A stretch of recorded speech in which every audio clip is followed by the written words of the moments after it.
Friends, माँ की रसोई में आपका बहुत बहुत स्वागत है। मैंने मंगाया है फिलिप्स का इंडक्शन कुकर और ये इसका मॉडल है HD492801।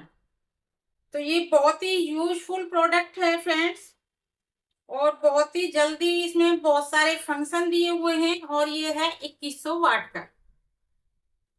इसमें बहुत सारे स्मार्ट सेंस टेक्नोलॉजी है, स्लो कुक है और विद स्टैंड वोल्टेज फंक्शन है। बहुत सारे इसके अंदर फंक्शन है। देखिए इसके अंदर दिए हुए हैं सारे फंक्शन। तो मैं आपको बताती हूँ कि इसको हमें किस तरीके से चलाना है और किस तरीके से हम इसको यूज करना है। तो मुझे तो फ्रेंड्स ये प्रोडक्ट बहुत ही अच्छा लगा है। देखिए ये इसमें दिया है, काफी लंबा है ये।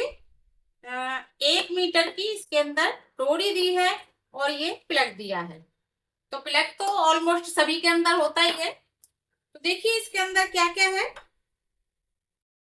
तो देखिए ये है स्विच ऑफ और स्विच ऑन करने का बटन।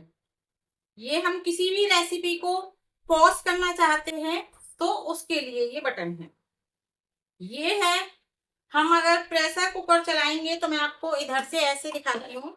अगर हम प्रेशर कुकर चलाते हैं इसके ऊपर तो ये प्रेशर कुकर के लिए बटन दिया हुआ है।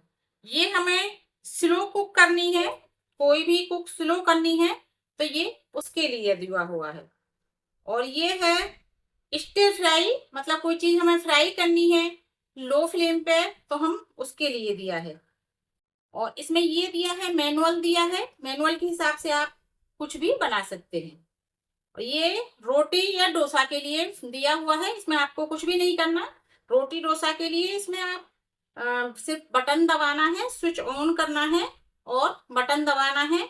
उसके बाद आपको कोई कुछ भी नहीं करना है इसके अंदर। और ये है ग्रेवी के लिए, ये टाइमर सेट करने के लिए। इसमें टाइमर भी दिया हुआ है, अगर आपको कोई भी टाइमर सेट करना है तो उसके लिए भी ये बटन दिया हुआ है। और ये दिया है टेम्परेचर सेट करने के लिए। और देखिए फ्रेंड्स, जो भी आप चीज बना रहे हैं इसमें इनके किसी भी फंक्शन के हिसाब से, तो उसमें यहाँ पे दिए हुए हैं आप कितनी वोल्टेज कंजप्ट कर रहे हैं, कितनी वोल्टेज ये ले रहा है और कितनी वाट पे आप चला रहे हो, कितना आपका टेम्परेचर है। तो इसमें अगर टेम्परेचर आपको कम करना है तो आपको माइनस वाला बटन दबाना है, और टेम्परेचर गेन करना है मतलब बढ़ाना है तो आपको प्लस वाला बटन दबाना है। तो देखिए मैं आपको इसको ऑन करके दिखाती हूँ।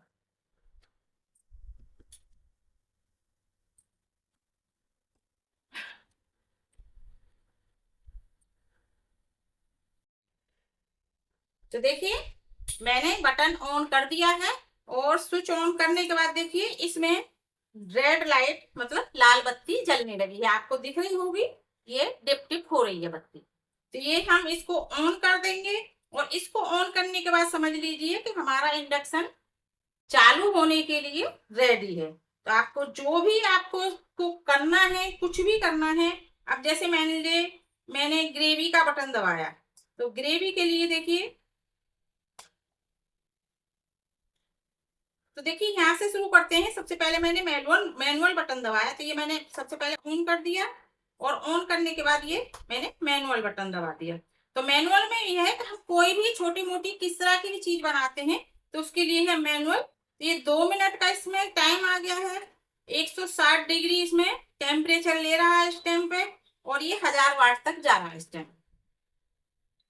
ठीक है, अगर आपको कम करना है कम हो जाएगा इसका ये वाला टेम्परेचर। तो देखिए कम किया, कम हो गया, देखिए सॉफ्ट टेम्परेचर आ गया। गर्म हमें कितना करना है ये उसके आधार पर है। और ये प्लस करेंगे तो यही हमारे बढ़ते चले जाए ये।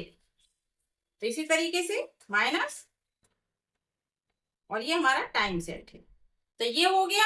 इसके बाद देखिए मैं आपको दूसरा दिखाती हूँ। अगर देखिए हमें प्रेशर कुकर में कोई चीज बनानी है तो प्रेशर कुकर के लिए हम प्रेशर कुकर का बटन इसे ऑन करेंगे, और ऑन करने के बाद हम प्रेशर कुकर का बटन दबाएंगे। तो देखिए अपना आप ही इसने 180 डिग्री टेम्परेचर लिया है। तो हम क्या करेंगे, अगर हमें जिस टाइम हम सब्जी छोंक रहे हैं, कुछ भी कर रहे हैं, तो उसके हिसाब से ये राइट टाइम है, एकदम फिट है। और उसके बाद अगर हमें कम करना है तो कम के हिसाब से हम इसमें माइनस कर लेंगे। तो हम जैसे लो फ्लेम पे कोई भी चीज बनाते हैं तो वो इसके अंदर सेट हो जाएगा। और हमें ज्यादा बनाना है तो ज्यादा के हिसाब से भी ये सेट हो जाएगा। ये प्लस करते जाएंगे तो आप कितना भी मतलब टेम्परेचर कर लीजिए। तो ये ज्यादा से ज्यादा प्रेशर कुकर के लिए 200 टेम्परेचर तक जाएगा। तो ये हो गया। अब देखिए हमें कोई चीज फ्राई करनी है तो फ्राई करने के लिए हम बटन ऑन करेंगे, स्टिर फ्राई। और देखिए अपना आप इसने 180 टेम्परेचर लिया है। अब इसमें आप कम कर लीजिए, कम करना है तो जैसे कोई स्लो कुक पर करना है तो 100 से कम टेम्परेचर इसमें नहीं जाएगा। और बढ़ाना है तो आप बढ़ा लीजिए। तो ये हो गया हमारा स्टिर फ्राई, ये बंद कर दिया। और देखिए अब फिर से हम ऑन कर रहे हैं और ये है स्लो कुक। स्लो कुक के लिए 3 मिनट ले रहा है और स्लो कुक के लिए देखिए सिर्फ और सिर्फ 100 टेम्परेचर ले रहा है। ये मतलब हमारा जो हीट का टेम्परेचर है वो 100 आएगा। ठीक है, तो इसमें बढ़ने का कोई चांस नहीं, ना बढ़ने का ना ही घटने का, ये फिक्स है। ठीक है, तो ये हो गए। और फिर से ऑन करेंगे और अब हम बना रहे हैं इसमें ग्रेवी। तो ग्रेवी के लिए देखिए 45 सेकेंड, अब 45 मिनट अपना आप ही सेट हुआ है इसमें। तो इसमें अगर आप टेम्परेचर इसमें 100 सेट हुआ है, अगर आप बढ़ाना चाहते हैं तो बढ़ा लीजिए। और लेकिन ये 160 से ऊपर नहीं जाएगा। तो इसे भी हम घटाना चाहें तो ये भी बस गर्म रह जाएगा, इतना टेम्परेचर इसके अंदर हो जाएगा। तो ये हो गया हमारा ग्रेवी का। तो ठीक है, ये भी हो गया। अब आता है हमारा रोटी का। तो रोटी के लिए देखिए वापस से हम इसको ऑन कर रहे हैं और ये रोटी का हमने बटन दबा दिया।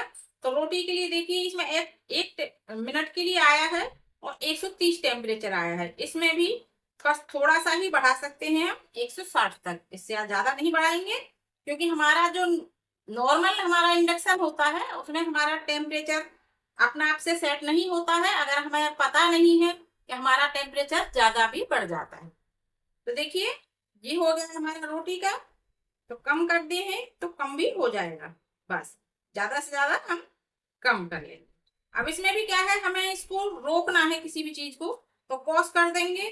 पॉज का बटन दबाने के बाद देखिए हमारा गर्म होना, हीट बंद हो गया है। आप किसी भी बटन के साथ पॉज कर सकते हैं। तो वापस से ऑन करना है पॉज को तो वापस से दबा दीजिए और ये हमारा पॉज का बटन भी चालू हो जाएगा। तो ये देखिए फिर से मैंने बंद कर दिया इसको और वापस से इसको ऑन कर रही हूँ। अब बारी आती है हमारी टेम्परेचर की। अब ये मैनुअल है, मैनुअल में कोई भी चीज बना सकते हैं। मैनुअल में भी शुरू में ही हमारा 160 डिग्री दिया हुआ है, मतलब 160 हमारा टेम्परेचर। ठीक है, इसको भी हम बढ़ाना चाहें बढ़ा सकते हैं, घटाना चाहें घटा सकते हैं, और पॉज करना चाहें पॉज कर सकते हैं। तो ये हो गया। बारी आती है हमारी टेम्परेचर की। तो टेम्परेचर के लिए देखिए ऑन करेंगे, ऑन करने के बाद टेम्परेचर, और इसमें हम टाइमर दिया हुआ है, टाइमर का बटन दबाएंगे और आप जो भी टाइम इसमें डालेंगे वो टाइम इसके अंदर सेट हो जाएगा। और टाइम सेट होने के बाद अपने आप से ये बंद हो जाएगा। तो ये तो हो गई हमारी इंडक्शन के बारे में चीजें। अब बारी आती है फ्रेंड्स कि हमें इंडक्शन के लिए क्या क्या बर्तनों की और कैसे बर्तनों की जरूरत होगी। तो देखिए फ्रेंड्स, इंडक्शन के लिए हमें इस तरह का नीचे से फ्लैट बर्तन होना चाहिए। अगर आपका बर्तन फ्लैट नहीं है, देखिए अगर मैं आपको दिखाती हूँ, जैसे जैसे मेरे पास ये बर्तन है, ये देखिए, तो ये फ्लैट नहीं है नीचे से बर्तन। तो ये बर्तन हम इसके साथ यूज नहीं करेंगे, इससे क्या होगा, ये गर्म नहीं होगा। और सबसे जरूरी बात, आपके पास कोई भी बर्तन है फ्लैट जरूरी है, और इसके ऊपर आप एल्युमिनियम का बर्तन नहीं रखेंगे और इसके ऊपर आप लोहे का बर्तन भी नहीं रखेंगे। तांबे का बर्तन, लोहे का बर्तन नहीं रखना है। और दूसरी बात, जितना हमारा ये सर्कल बना हुआ है इसके ऊपर, इससे इस सर्कल से हमारा बर्तन बड़ा नहीं होना चाहिए। और ये जो सेंटर के अंदर सर्कल दिया हुआ है, ये देखिए, इससे हमारा बर्तन जो छोटा नहीं होना चाहिए। अगर इससे छोटा होगा तो हमारी चीजें कुक नहीं होंगी। तो फ्रेंड्स, और सबसे बड़ी और आखिर में बात क्या आती है कि जब भी हम अपने इंडक्शन को बंद करेंगे तो हमारा जो फैन इसके अंदर चल रहा है, जब तक वो बंद नहीं हो जाता, जब तक हम वहां से प्लग को नहीं निकालेंगे। और जब हमारा फैन बंद हो जाए तब हम उसको प्लग को निकाल देंगे और इस स्विच को हम वहां से बंद कर देंगे। तो ये बंद हो गया, क्योंकि हमारा जो फैन इसके अंदर जो चल रहा है वो इसीलिए दिया हुआ है कि ये ठंडा हो जाए। अगर हम उसको ठंडा नहीं करेंगे तो ये ऑटो मोड में रह जाएगा और हमारा इंडक्शन जल्दी से खराब हो जाएगा। तो फ्रेंड्स, आपको मेरी दी हुई जानकारी कैसी लगी, आप मुझे कमेंट में जरूर बताइए। मैंने इसके ऊपर पूरा रिसर्च किया था, तभी मैंने आपके साथ शेयर किया है। मुझे ये प्रोडक्ट बहुत ही अच्छा लगा है और ये पावर भी बहुत कम ही कंज्यूम कर रहा है, अगर आप सही से इसको सेट कर लेंगे तो। सही से सेट करके बनाएंगे, क्योंकि पहले भी मेरे पास इंडक्शन था लेकिन उसमें ये सब फंक्शन नहीं थे। उसके अंदर प्लस माइनस के बटन उसके अंदर भी थे, लेकिन क्या था उसमें अपने आप ही 2000 डिग्री ले रहा था, मतलब पूरा फुल टेम्परेचर ले रहा था। अब हमें नहीं पता है, जैसे हम अनजान हैं, हमें नहीं पता कि हमें किस तरह से कितनी फ्लेम पे हमें कोई चीज बनानी है, तो डायरेक्ट ही चीज बहुत जल्दी गर्म हो जाती थी और हमें अगर बिगिनर्स हैं तो उसके लिए बहुत ही मुश्किल थी। और इसके अंदर हमें कोई भी मुश्किल नहीं होगी, कोई भी परेशानी नहीं होगी, कोई भी दिक्कत नहीं आएगी। तो ये मैंने यूज किया है, पहले यूज किया हुआ है, फिर मैंने ये दूसरा मंगाया है। और पहले भी मैंने दूसरी कंपनी का इंडक्शन प्रेस्टीज का यूज किया था, तो मुझे ये प्रोडक्ट बहुत ही अच्छा लगा है। तो फ्रेंड्स, आप भी जरूर इस्तेमाल कीजिए। तो फ्रेंड्स, आप मुझे बता सकते हैं, अगर आपको मेरी प्रोडक्ट की रिव्यू थोड़ी सी भी अच्छी लगी हो, मेरा बताना यूजफुल लगा हो, तो प्लीज लाइक कीजिए, शेयर कीजिए और सब्सक्राइब कीजिए। तो थैंक यू। मिलते हैं एक नई रेसिपी में, तब तक के लिए थैंक यू।